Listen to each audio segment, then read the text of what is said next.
to take the capital of the world of Islam and go and pack it up in the capital of the Orthodox Christian world, this one beats them all. And then when the Ottoman Empire collapsed, the Caliphate collapsed with it. That was the grand design. In order for them to be able to liberate the Holy Land, they had to break up the world of Islam. And that's what happened with the First Great War.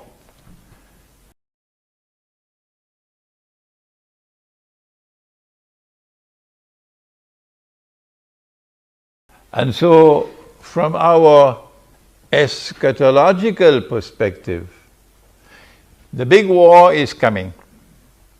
And we can see and understand there's going to be the war over the mountain of gold. And so Ukraine is a sideshow. Syria is a sideshow. The mountain of gold is the cause of the war.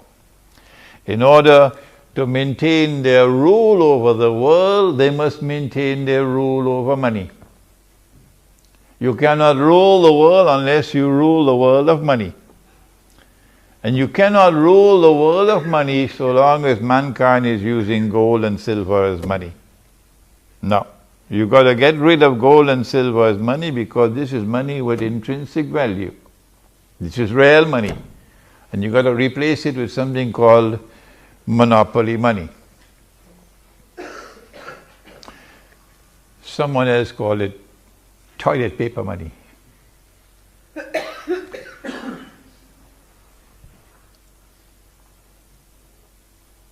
One of the reasons why they want to rule the world of money and hence rule the world is because of a messianic interpretation of history. Christianity, Judaism and Islam all say the same thing. That the historical process is going to end with the Messiah. And the Messiah will rule the world from Jerusalem. But before the Messiah rules the world from Jerusalem, there is one who will seek to impersonate the Messiah. He's known as the Antichrist. In Islam, he's known as Dajjal. I'm writing a book on Dajjal now, but some of you don't want me to finish this book. So many emails. So I have to keep on replying.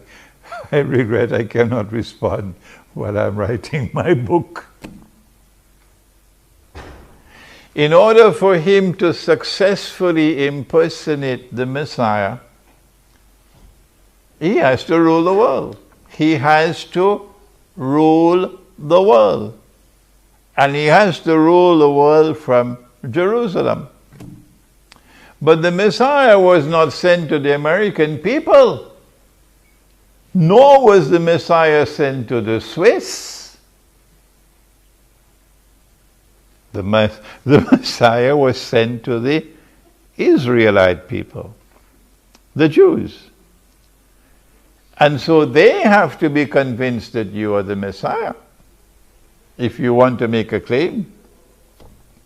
In order for him to convince the Jews that he is the Messiah, and if you've read Jerusalem in the Quran, you'll be familiar with this eschatological analysis. Number one, he has to liberate the Holy Land for the Jews.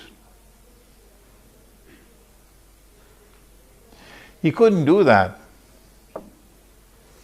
so long as the world of Islam had a caliphate. So long as the world of Islam had Darul Islam, one consolidated mass, a mighty army. So in order for him to liberate the Holy Land, he has to get rid of the caliphate. He did it with exquisite design. Exquisite design. An institution which has been there in the world of Islam for 1400 years. how to get rid of it. It is part of the deen, the religion, how to get rid of the caliphate. And then get the Muslims to forget the caliphate. Of course, that's what television does. What it did was to create the Ottoman Empire, Dajjal. If you are a supporter of the Ottoman Empire and you cannot as yet read history, I suggest you go back and study your book. The Ottoman Empire was then empowered with a power that could not be matched by its enemies. No. Where did it get that power from? And then the Ottoman Empire expanded until it took Arabia and took Mecca and Medina and then claimed the caliphate and carried it to the capital city of the Orthodox Christian world. There are many things that are strange that occurred in history. This one beats them all. To take the capital of the world of Islam and go and pack it up in the capital of the Orthodox Christian world, this one beats them all. And then when the Ottoman Empire collapsed, the caliphate collapsed with it. That was the grand design. In order for them to be able to liberate the Holy Land, they had to break up the world of Islam. And that's what happened with the First Great War. The First Great War, the First World War, from an eschatological perspective, achieved these objectives. It got rid of the caliphate, and it broke up the world of Islam into bits and pieces at mutual war with each other, antagonism with each other, and gave it a virus called nationalism. And this virus caused them to have rivalry with each other. Exquisite planning, incidentally. Exquisite planning.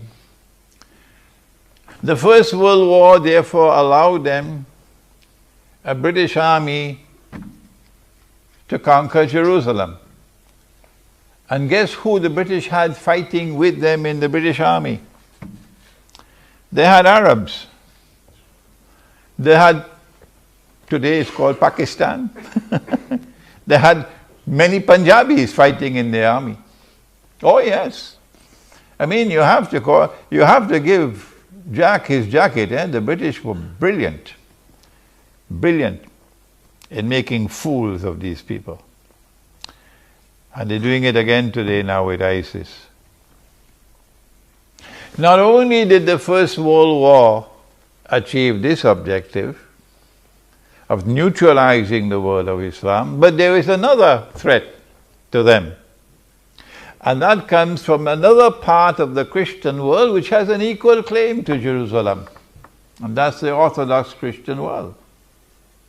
And guess what happened in the First World War? We don't have the time to go through that history tonight. But they were able to neutralize the Orthodox Christian world. That was the Bolshevik Revolution. That was communism. And that was the world's first atheist state, which waged war on the Orthodox Christian people, destroying their monasteries, destroying their churches, killing them, slaughtering them, pushing atheism down their throats. That was the Soviet Union. And so both the two possible threats to them were neutralized. The First World War. Was it 20 million Russians were killed in the First World War? Then came the Second World War. If we look at it from an eschatological perspective, Britain now has control over the Holy Land. Britain is the mandate power. And while pretending to keep the European Jews out, Britain is allowing them in. Before Israel could be born in 1948, you had to have a Second World War. So the First World War had to come to an end in such a way that there's unfinished business. And so they imposed humiliating conditions on Germany in the Treaty of Versailles, I believe it was. And so they sowed the seeds for Germany to want revenge, for a Hitler to emerge eventually, because the German people felt very, very, very much hurt over the unjust way they were being treated. When the Second World War took place, the objective of the Second World War is, number one, to allow the State of Israel to come into being. But before the State of Israel comes into being, you must have a United Nations organization and a Security Council for world government to protect Israel. World government to protect that baby who's about to be born. You need the International Monetary Fund for the financial slavery that we now have. So they had all of these things put in place at the end of the Second World War. The Second World War was also fought in order to open the door for millions of European Jews in the Soviet Union and other parts of Eastern Europe to migrate to the Holy Land, to Israel. But when people are comfortable where they are living, how do you get them to leave? How do you get the French Jews to leave France and go back to Israel? They don't want to go to Israel. The Jews who are living in France today, they don't want to go. So how do you get the Jews to leave France and go back to Israel? You've got to do something. I ask those who are Jews to think. If you're a Jew, I ask you to think. I want to look forward to the day when someone will write a proper history on Hitler, to connect Hitler with the master plan of creating an environment which will force the Jews and entice the Jews, assist the Jews to leave Europe, to leave Russia, and go to the Holy Land. And then you need a government in charge, in control, and that's what they had in the Soviet Union. The Bolshevik Revolution did not take place without their involvement in it. It was Russian Jews who gave us the Bolshevik Revolution. Wall Street had a lot to do with Bolshevik Revolution. This is history.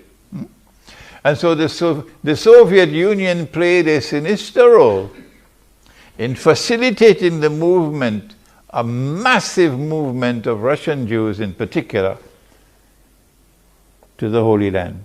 The Second World War achieved its objective, its eschatological objectives. And now if a Third World War is to take place, well, what do they want from a Third World War? Answer: not only must the Antichrist liberate the Holy Land, he must do that. He must do more than that. He must cause the Jews to return to the Holy Land to reclaim it as their own. He's done that. He must cause a state of Israel to be restored in the Holy Land. He's done that already. But there's one thing left. And that is that state of Israel must become the ruling state in the world. So when they said, all that we want is to find a place for a people to live who do not have a home, that's all, they were telling a big lie. No, they wanted that a state of Israel should be created, which will one day rule the world. That's what they wanted. Israel cannot rule the world without another big war. This is our eschatological analysis of the purpose of the coming world war.